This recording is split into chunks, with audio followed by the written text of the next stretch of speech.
Hello, welcome to another thrilling episode of Coffee and Propaganda. I'm Duncan King. What amazes me a lot about people is how,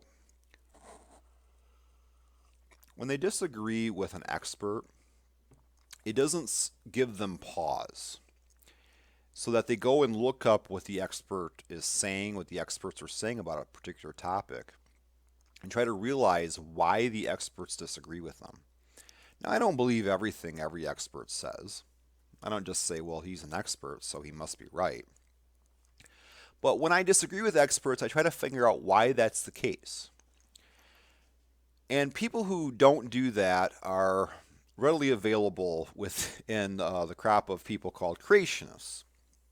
And in this video, we're going to examine a popular video by a creationist named Joshua Feuerstein. He was a little more active about 3 years ago. For some reason, he stopped doing this. What he did eventually, he made some kind of bet with atheists to prove evolution was true, and bet like $100,000 or something like that. And I think when a lot of them rose to the challenge, I think he kind of disappeared. But this was the first video he made about the theory of evolution. And we're going to see this video, and basically every single thing he says is wrong. So I'm going to be pausing the video quite a bit as I go through it. When people, he's so wrong basically that every other word he says is incorrect. So it's a 4-minute video, but it's going to take me the whole show to go through it because I'm going to have to stop it so many times. But here's an individual, he's a case example of a person that when he's wrong about something and the experts disagree with him, he never stops and actually looks up what they're saying. What is the basis of their conclusion? And trying to actually learn something about it before he starts balking about it. And you find a lot of these people, I encountered them when I was a Christian as a child, because they're products of what's called the creationism rumor mill. And I'm well familiar with that because what they do, ministers go to these things called revivals or evangelical seminars. And one of them will go on stage and start spreading a bunch of bullshit. And the rest of them will learn it from him, and then they'll go out to their own congregations and spread the bullshit too. And it's usually scientific things that what the one preacher made up on the toilet. Some kind of thing he thought was clever that proves there's a God or proves that evolution's false. And then the preachers will hear this at this conference and they'll spread it to their congregation. And then you have someone like this Joshua Feuerstein who hears it, and then he becomes a minister and he spreads it to his congregation. And it's called the creationist rumor mill. It's just an infrastructure of misinformation about scientific issues that occurs in Christian communities or in Christian subcultures. So let's take a look at this Joshua Feuerstein and see what he has to say.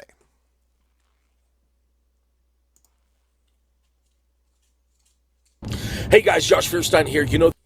By the way, the video says, allow me to destroy evolution in 3 minutes, and the video is 4 minutes and 48 seconds. So he's wrong off the bat because of that.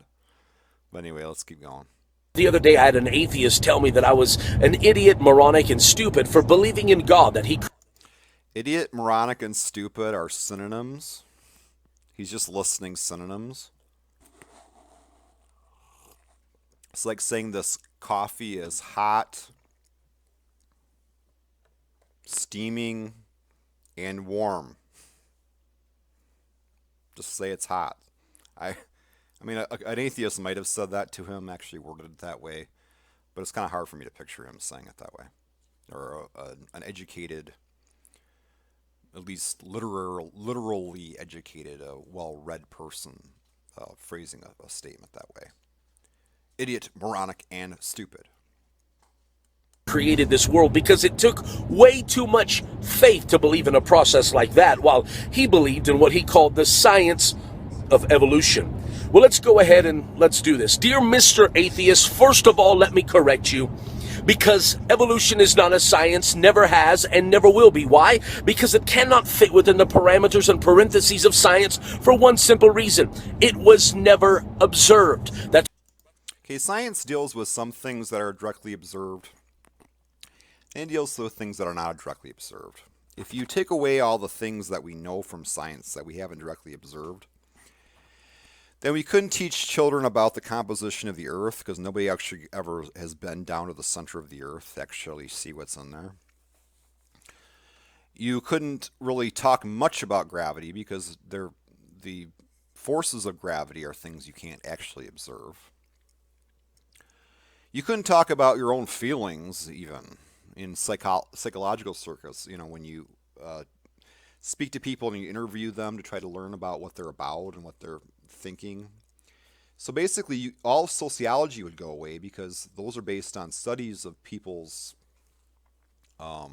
ideas and beliefs a lot of times, and you can't observe in a belief.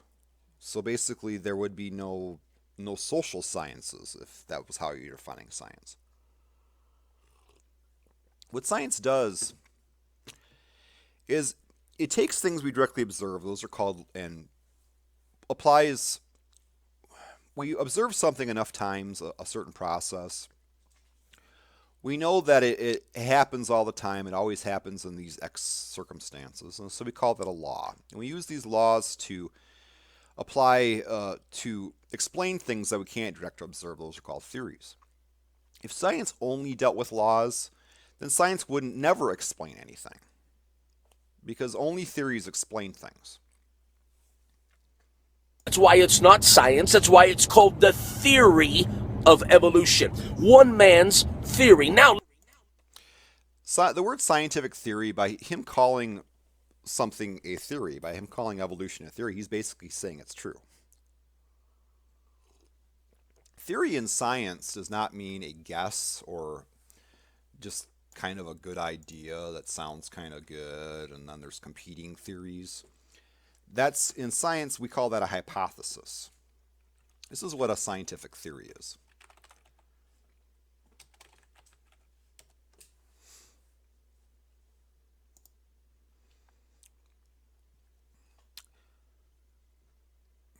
A scientific theory is an explanation of an aspect of the natural world that can be repeatedly tested in accordance with a scientific method, using a predefined protocol of observation and experiment.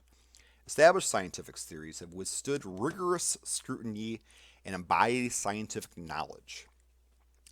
By him calling evolution a scientific theory, he's basically saying that it has withstood rigorous scrutiny and embodies scientific knowledge. And it's been repeatedly tested in accordance with the natural world. Now, there is something called the law of evolution. That's the fourth law of biology. The theory of evolution, though, the fourth law of biology is just the law that things evolve over time.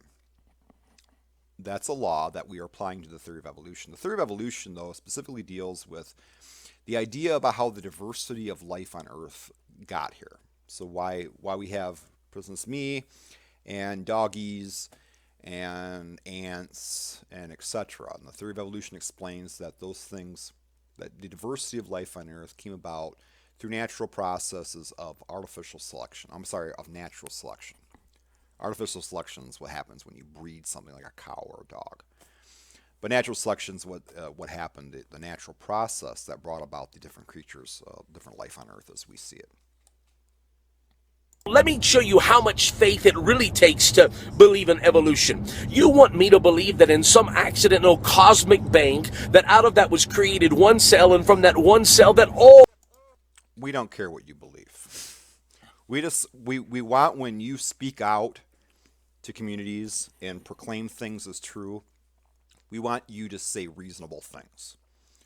What you personally believe, I could not give a rat's ass. I would actually rather that you did not believe in evolution, Joshua Feuerstein, because I personally prefer that the people who agree with me be smart, because I want them to represent what I believe well with their intelligence, and I want them to be able to go out and explain it well. I don't want people that have no interest in researching information to agree with me because they probably will do a pretty bad job of defending my positions for me. What else did he just say? He said about seven dumb things simultaneously. Though, let's read it seriously. That out of that was created one cell, and from that one cell. Okay, the cell actually took billions of years to evolve. The formation of the cell was not an immediate thing. For instance, the original life on Earth, which would be called the first self-replicating molecule, scientists figure that occurred about 3.8 billion years ago. And the first cells occurred, I think it was about 2 billion years ago. So you got that's about halfway through the whole evolution of life. You get the cell. What he's getting this is from videos like Expelled by Ben Stein, and this is part of Expelled where all these people are pulling these slot machines to try to recreate randomly the characteristics of a cell and say, well, to recreate that at random, all these slot machines would have to get the same digits in this combination all at once. But that's not what evolution's claiming happened. We'll say abiogenesis anyway. Evolution's about the diversity of life on Earth, as I explained. But in abiogenesis theory, and he can talk about that in the same breath as talking about evolution. It's not evolution, it's a different thing. But abiogenesis deals with the formation of life on Earth from simple to more complex, which began with the first self-replicating molecules. And over half of the span of life on Earth, we got to the cell. Evolution acknowledges the complexity of the cell. The complexity of the cell is expected when you understand evolution because of how long it took for that cell, the first cellular organisms, to come about. And it wasn't just a cell, it was the first cellular organisms. It wasn't just like some cell sitting somewhere, it was a cellular organism. It just was a singular cellular organism.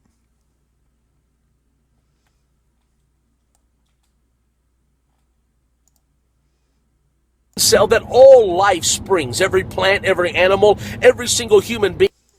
All of life didn't actually come from that one cell either. At that time, there were many living things.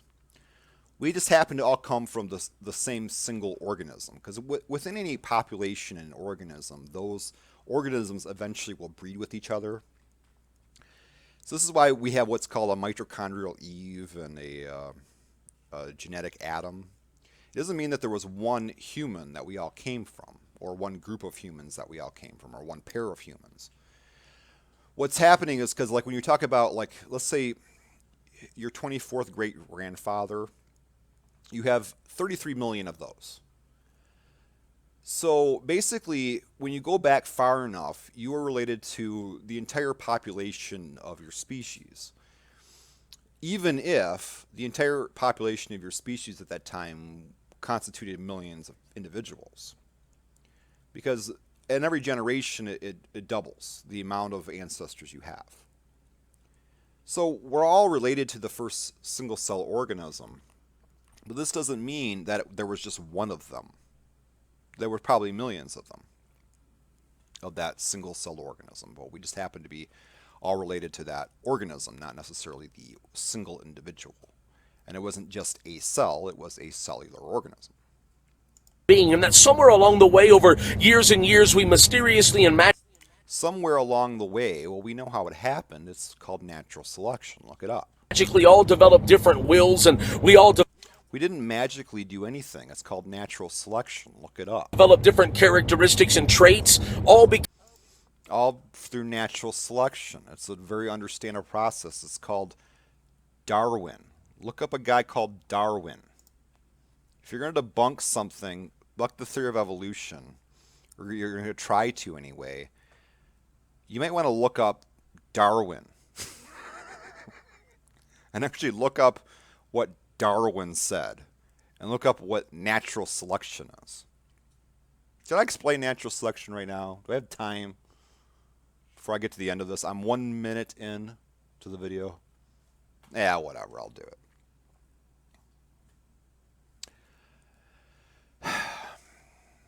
Natural selection is a process,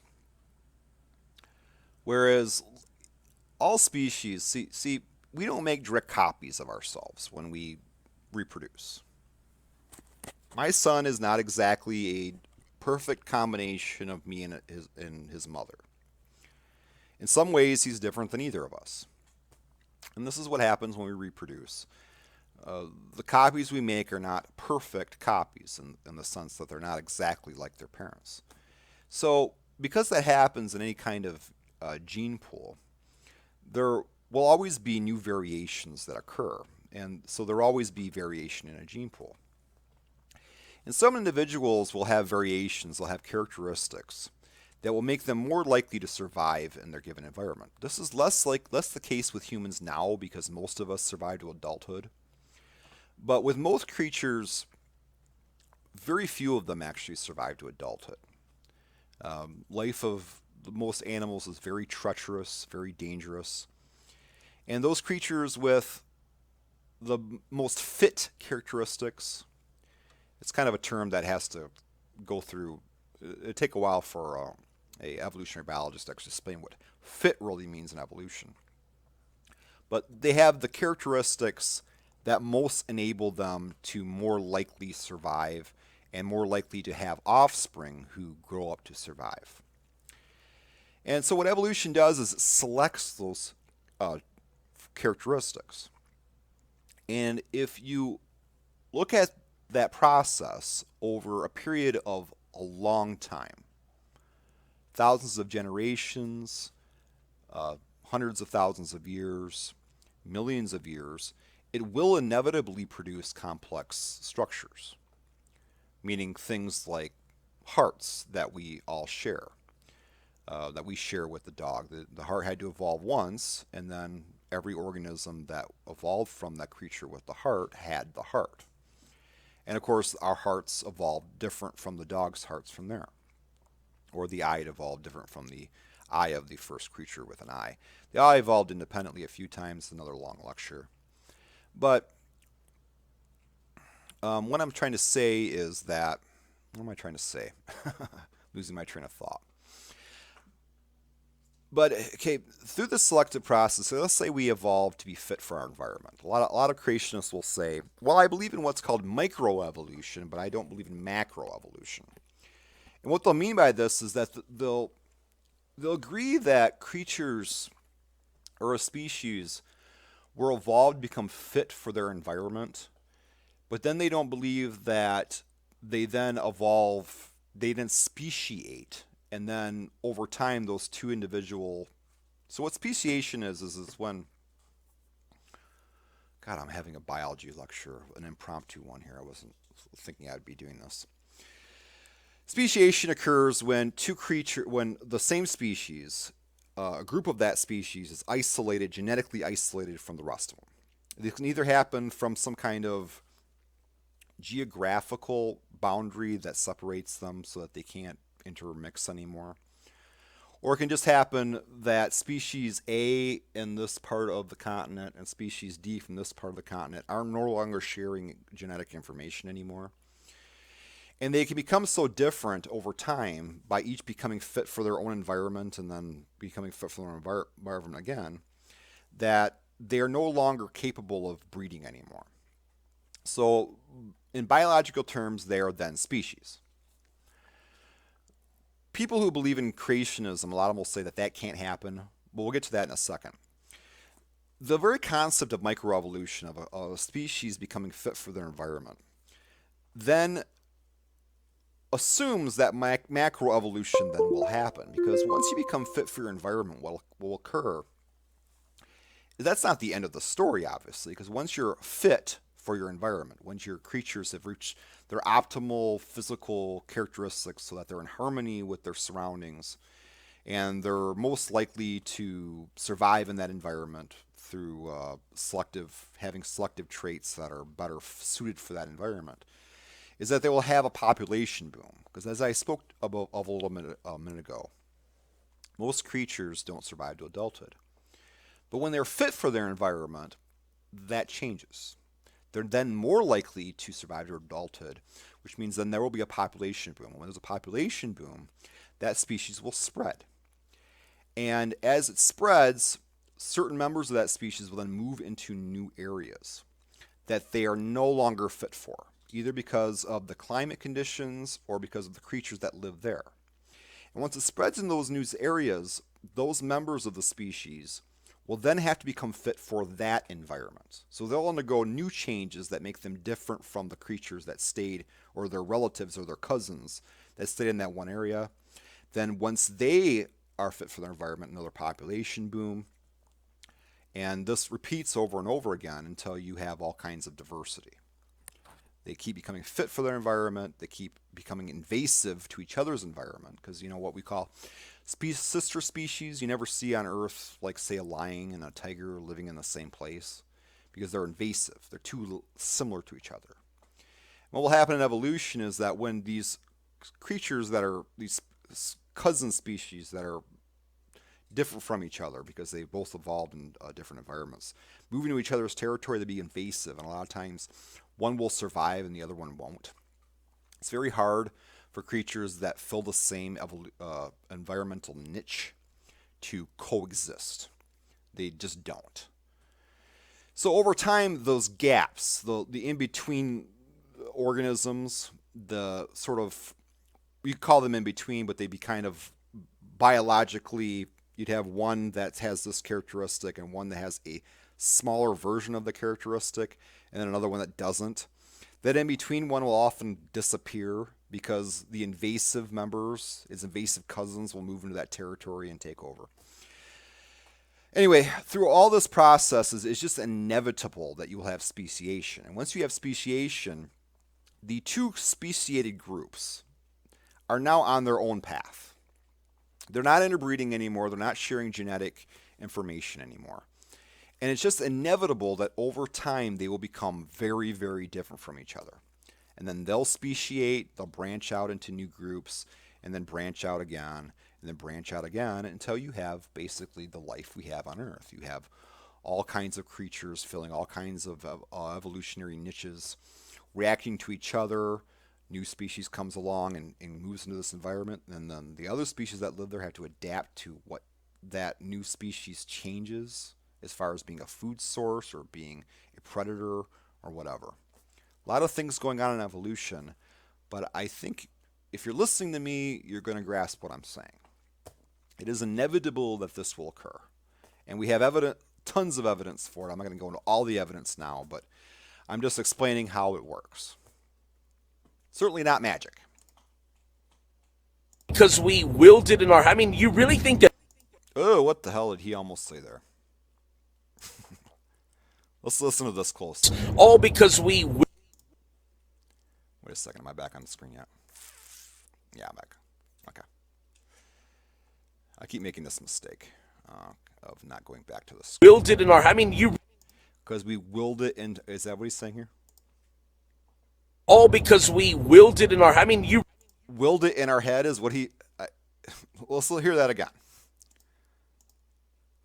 And magically all develop different wills, and we all develop different characteristics and traits, all because we willed it in our... I mean, you really think that... He was almost going to say the stupidest thing ever. And I've seen other people debunk this video, and they kind of let that one go, that little almost comedy set, cause we willed it... I think what he believes about evolution is that things change because they want to. Like there was one day a fish, boy, I want to come on land, so I want to grow some limbs. So he thinks that they just like willed themselves to grow the limbs or something like that.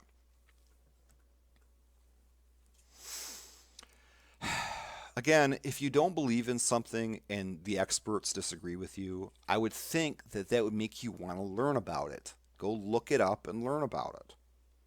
Everything came from one single cell. How much faith does that take? Now, I realize that you say that evolution is in science, And yet, if we go back to science, the one thing that science demands, if you've heard of something called the law of thermodynamics, which means that chaos can never produce order. Look at the world.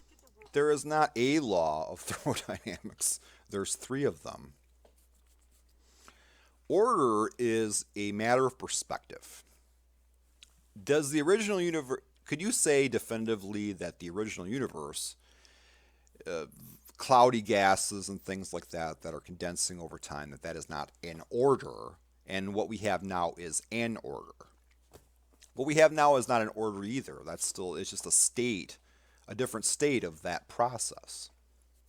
Eventually it will become a different state. This will become a different state too. They're not an order, that's just a different perspective. There was no chaos. Evolution doesn't argue that at one point there was chaos. Chaos would be a universe where there are no physical laws. As long as there are physical laws acting upon materials, there's always an order. So it's another part of the creationist rumor mill where someone came up and said that evolution or naturalism or the Big Bang promotes the idea that there was once chaos. That is not something evolution or the Big Bang says. Tide comes in and out. Everything works like a clock. It has. It works like a clock, you could say. What that is he's making the flawed argument that abstract interpretations can alter concrete realities because it's like a clock and that things happen on a cycle doesn't make it a clock. It's not a clock. I mean, clocks are made by people, but the Earth is spinning around the sun in a certain direction because it's in an orbit. I mean, so what? About 0.0000001% or something of the universe is hospitable to life. If I made a terrarium where a lizard could only survive in 0.0000001% of the terrarium, would you say that the terrarium was made for the lizard? It's pretty silly. All right, we're going to stop for now, and I'm going to come back in a little while and finish this up. Hello. I was having some technical issues. My Canon T5 eats up batteries about as quick as Joshua Feuerstein eats up a Big Mac. Coffee and bullshit. We are still continuing with our analysis Get off my screen. All right. That was playing another video. So we're going to go back to Joshua Feuerstein now. And people who are watching this video don't really see the technical interruption because I basically played the first video while I was getting ready to start going on the air again. That's how clever I am. I'm clever that way. I'm a very clever person. What I was in the middle of saying last time before I was interrupted is that humans evolved for the planet. The planet wasn't put here for us. Humans evolved for the planet. When you understand that, then the conditions on Earth are actually pretty easy to understand. We are in the species that live here evolved to survive in the conditions on this Earth. Just like I was just talking about evolution, where we're constantly adapting to our environment, where our whole planet is an environment. And every creature on Earth is adapted to the different climates and different places on the Earth.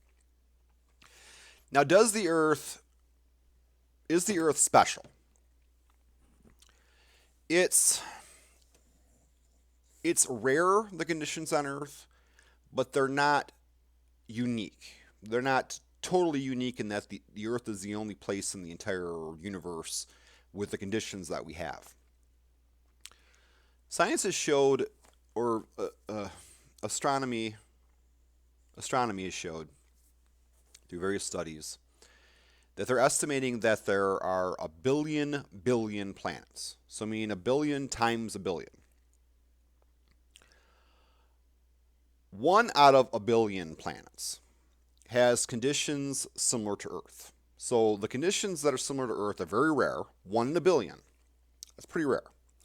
But given that there are a billion planets, there are actually a billion planets with conditions similar to Earth. So while it is very rare, there are so many planets in the universe that it does occur conditions just like Earth 1 in a billion times. But that doesn't mean that that's the only conditions, those are the only conditions where life can evolve. They're just the only conditions that are just like Earth's, so that we could say maybe life like our life on Earth could have evolved on those planets. I don't know if you understand that. I hope it makes sense to you. But we're going to continue with the video with Joshua Feuerstein.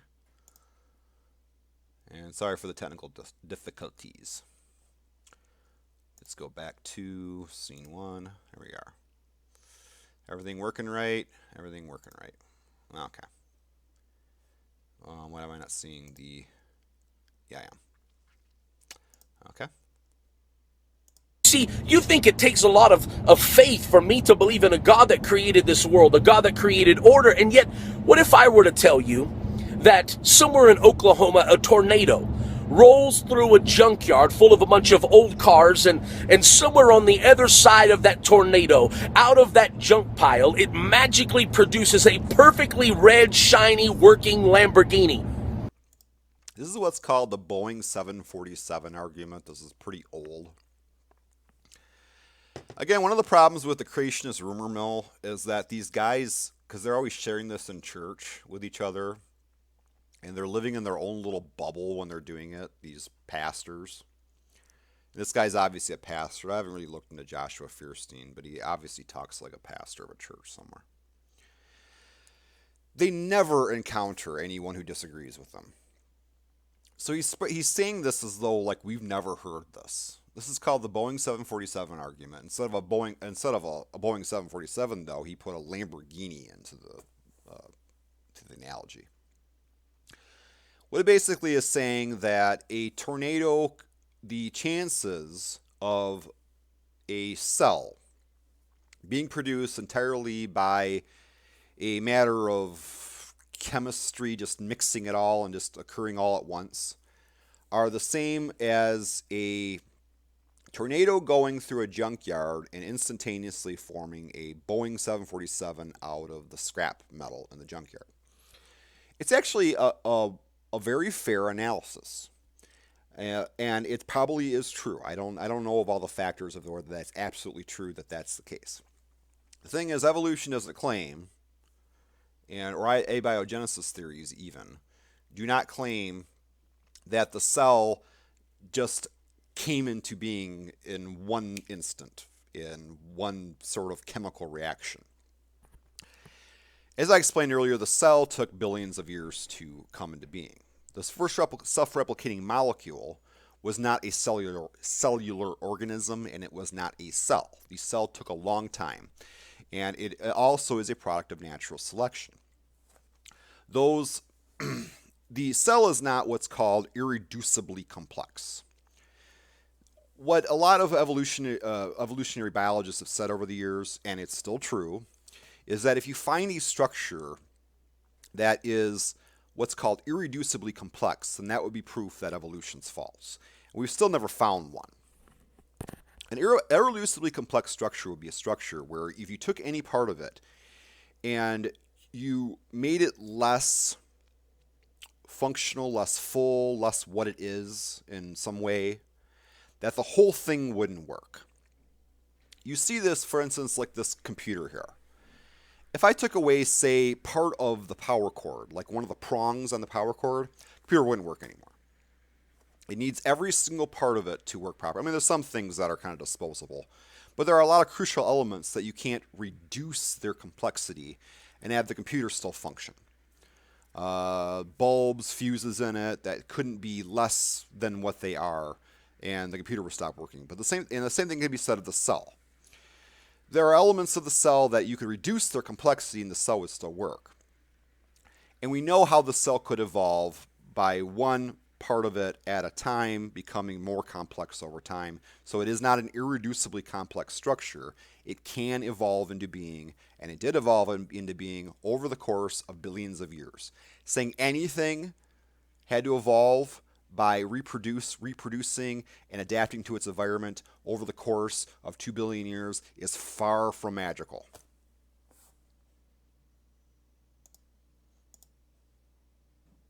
You would tell me I was nuts. You would tell me that I had lost it. You would probably try to admit me into the psychiatric ward. Why? Because that is absolutely stupid. I mean, how much faith would it really take to believe something as idiotic as that? And yet that's exactly what science believes. No, that's exactly what you believe, Joshua Feuerstein, because you believe the cell came into being in an instant. Not by a tornado coming into the junkyard. At least that would be a catalyst. We can understand how tornadoes can kind of knock things around. You think the cell came into being by being spoken into existence. How does that work? Let's try an experiment right now. Now, I'm not a god, but I'm certainly much bigger and much more complex than, say, a grain of sand. So what I'm going to do right now, we're going to try an experiment. It's a scientific experiment. This is a scientific experiment. We're doing a scientific experiment right now on your beliefs, live on the air. Here is my hand. As you can see, my hand has nothing in it. It is totally empty. It is void of anything. Let there be a grain of sand.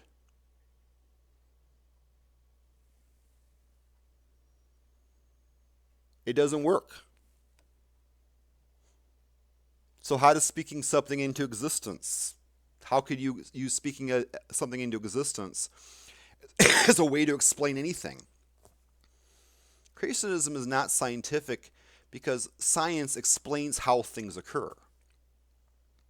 You can't use God to explain the existence of a single grain of sand on a desert, let alone something as complex as an organism. Screw trying to explain organisms. Just explain that grain of sand in the Sahara. I want you to try to give me some kind of explanation for how that can be spoken into existence. We just tried it, and it didn't work. So how does speaking something into existence work? You'll have to give me some kind of explanation. Otherwise, your beliefs are not explanatory. So why even bring them up?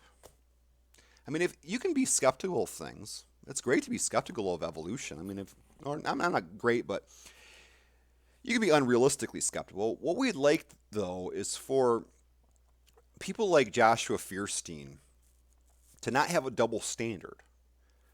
If he's going to be skeptical about evolution, then he needs to be just as skeptical about his own beliefs. And the fact that he doesn't understand evolution, doesn't understand how it works. Okay, we're grasping he doesn't understand it. He doesn't see how it could work. And a person could be watching this video and hear my explanations about how evolution works, still not understand them, still have problems with them, they're still skeptical. Okay, whatever. But are you being just as skeptical with what you believe? You can't tell me how a speck of dust or a grain of sand can occur in the Sahara Desert by creationism. And you're telling me that that's more likely, even though you can't tell me how anything works that way, than evolution? You can't tell me how a spirit can exist. The only way we know that living things can exist is by having brains. Well, things that think anyway have to have brains. They have to have hearts. They have to be made of cells, which are material. They're carbon-based. We're carbon-based life forms. So how can a being be alive, like a god or a spirit or an angel or something, that is not made of material? Explain to me how that works. If you can explain to me how that works, then you have an explanation, maybe, for what happens. Until you can explain to me how that works, this is not explaining things. This is just, I don't know, so I'm going to put this other thing that I don't know in to explain what I don't know. trying to use creationism to explain something or God to explain something is like trying to explain the existence of a pebble by saying it was shat there by a flying mountain, then not bothering to explain how the mountain could fly. It's not explaining it.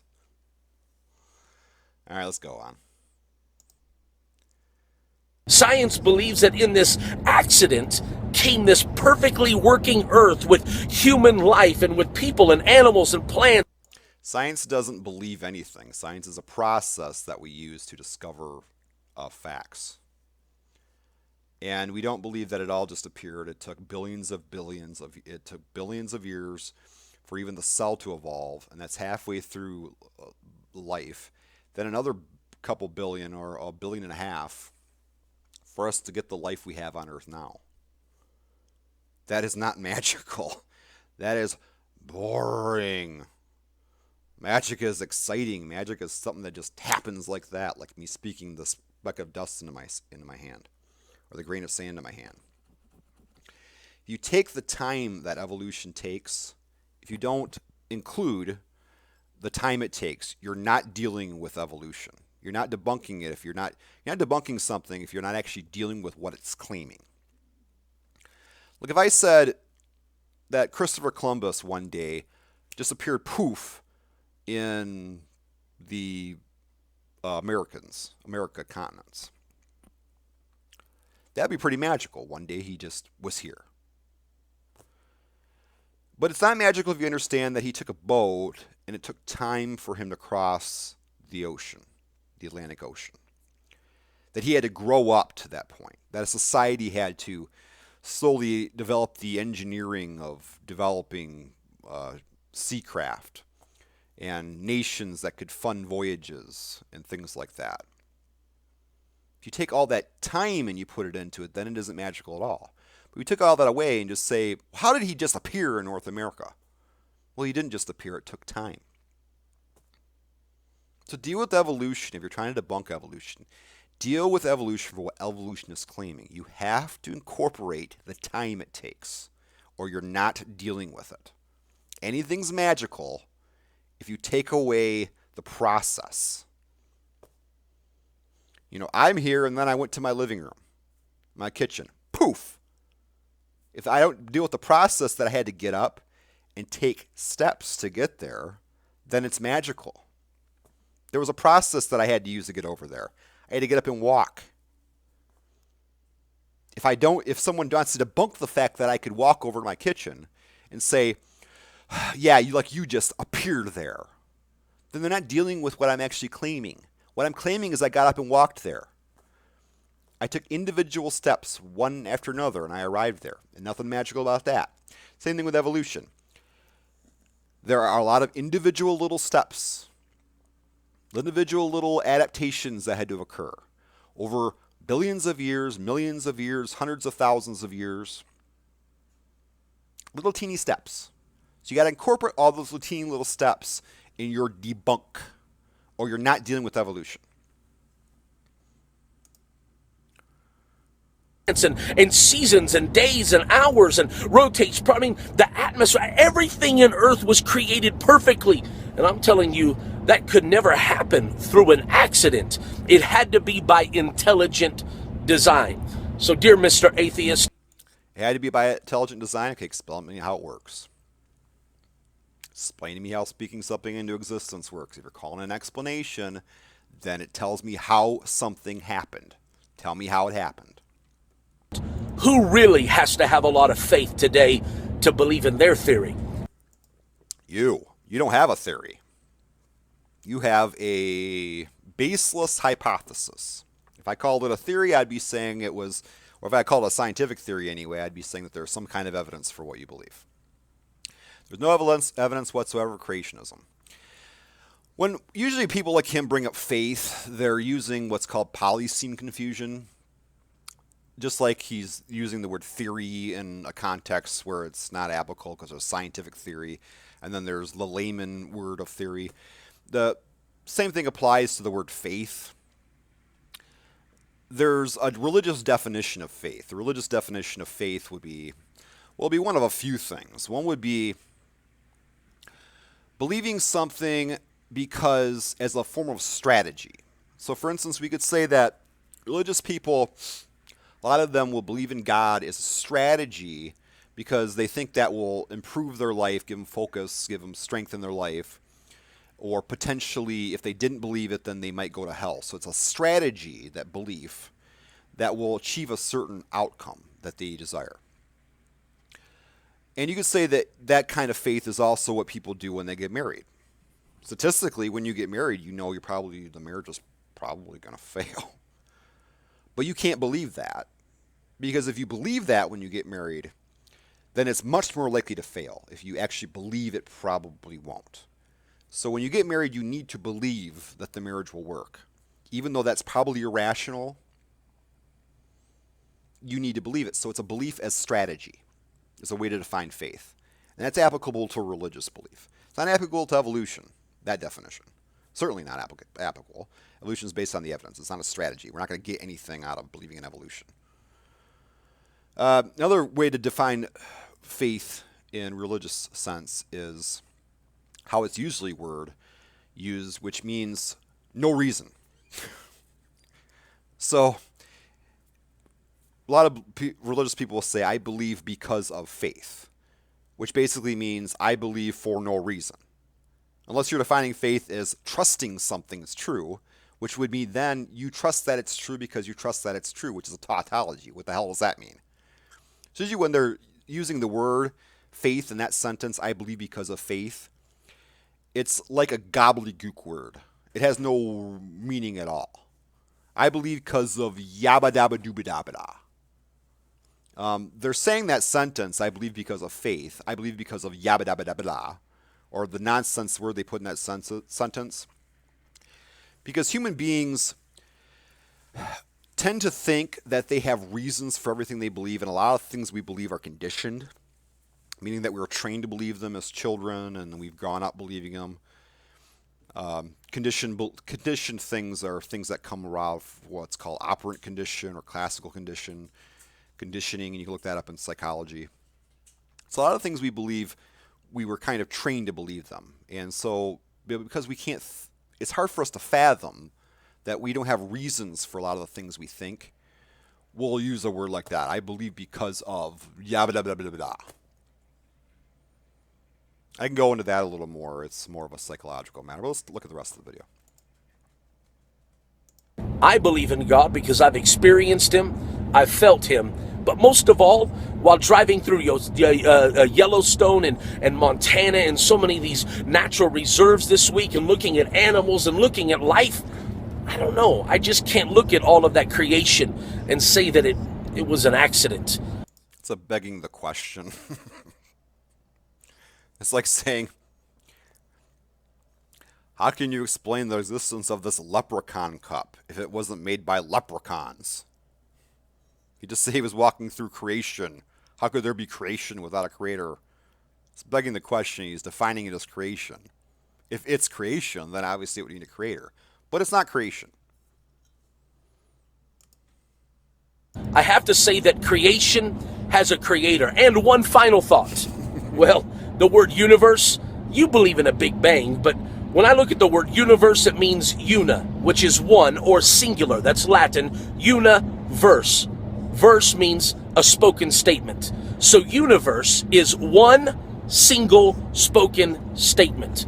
I dare you to read Genesis 1. And in the beginning... He dares me to read Genesis 1. I've read Genesis 1, trust me. Beginning, God said, let there be. All God had to do was speak one single spoken statement and boom, the universe. That's not magical at all. We don't believe in evolution, a process that diversity on Earth took billions of years through artificial selection to reach the complexity and the different species we have. But you will believe that my experiment about speaking the speck of dust into my hand will work, even though you have no idea how it could work. I love him to tell me, I want this motherfucker to tell me how speaking something into existence works. Tell me he can tell me, then he doesn't have an explanation for anything. God bless. I dare you, if you believe in God, if you believe that all of this stuff is nonsense and you have enough faith to stand up and say, I still believe in creationism, I still believe in a God that reigns above all, then I ask you to take a moment and click share. Click share below or on the side of this video. Well, he doesn't need them to do that because God can just share his video. But if you enjoyed this video and want to see more of these kind of videos of me debunking creationists and doing my thing on here, then subscribe to my channel, and thanks for watching. We're going to deal with another one of Joshua Feuerstein's videos next time, because it's just more of the same, and it'll give you another chance to go through some more of scientific explanations of things, which is always fun. Maybe you're learning something from me. I don't know. Anyway, it's been fun. Thanks for watching. Trust me, it's been fun. No, I like spending time with you. I do. I just have to go. I mean, the video's been about an hour. I can't sit here forever. The battery in my camera is going to wear out. I know you people love me, but I have to go. I'm sorry. I have things to do. It's restaurant day. I take my son to a restaurant on Tuesdays. I know you love me. I have to go. Thank you for watching.